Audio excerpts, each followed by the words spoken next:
ভয়াবহ অগ্নিকাণ্ডে কলকাতার বড়বাজারে ১৪ জনের মৃত্যুর খবর পাওয়া গেছে। মঙ্গলবার রাতে বড়বাজারের মদনমোহন রোডে অবস্থিত ঋতুরাজ নামক হোটেলে এই অগ্নিকাণ্ডের ঘটনা ঘটে। আগুন আতঙ্কে প্রাণ বাঁচাতে অনেকেই তখন নিচে ঝাঁপ দেন, কেউ বা ছাদে উঠে যান। এমন অবস্থায় রাতেই কার্নিশ থেকে পড়ে গিয়ে একজনের মৃত্যু হয়। এরপর গভীর রাতে ঘন ধোঁয়ায় শ্বাসরুদ্ধ হয়ে মৃত্যু হয় আরও ১৩ জনের। খবর পেয়ে উদ্ধার কাজে নিয়ে আসা হয় হাইড্রোলিক ল্যাডার। ঘটনাস্থলে আসে ফায়ার সার্ভিস এবং কলকাতা পুলিশের দুর্যোগ মোকাবিলা দলের সদস্যরা।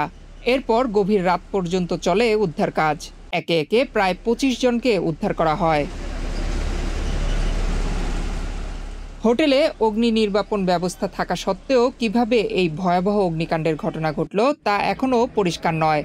খবর পেয়ে রাতে ঘটনাস্থলে ছুটে যান কলকাতার মেয়র ফিরহাদ হাকিম এবং নারী ও শিশু কল্যাণ মন্ত্রী শশী পাজা।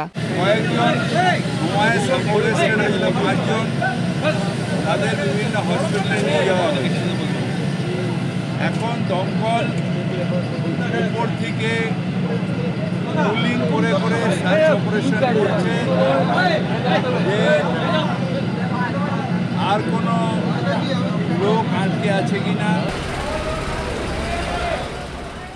অগ্নিকাণ্ডের পরই মঙ্গলবার রাত থেকে বেশ কয়েকটি ফায়ার সার্ভিসের গাড়ি আগুন নেভানোর কাজ শুরু করে। রাতে আগুন নিয়ন্ত্রণে চলে আসে।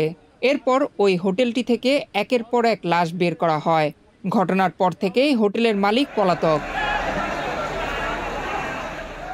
কলকাতার পুলিশ কমিশনার মনোজ বার্মা জানিয়েছেন, রাত ৮টা ১৫ নাগাদ এই অগ্নিকাণ্ডের ঘটনা ঘটে।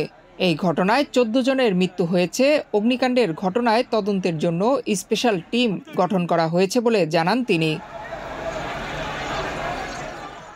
ভয়াবহ এই অগ্নিকাণ্ডে নিহতদের পরিবারের প্রতি সমবেদনা জানিয়েছেন কেন্দ্রীয় শিক্ষা প্রতিমন্ত্রী এবং বিজেপির রাজ্য সভাপতি সুকান্ত মজুমদার।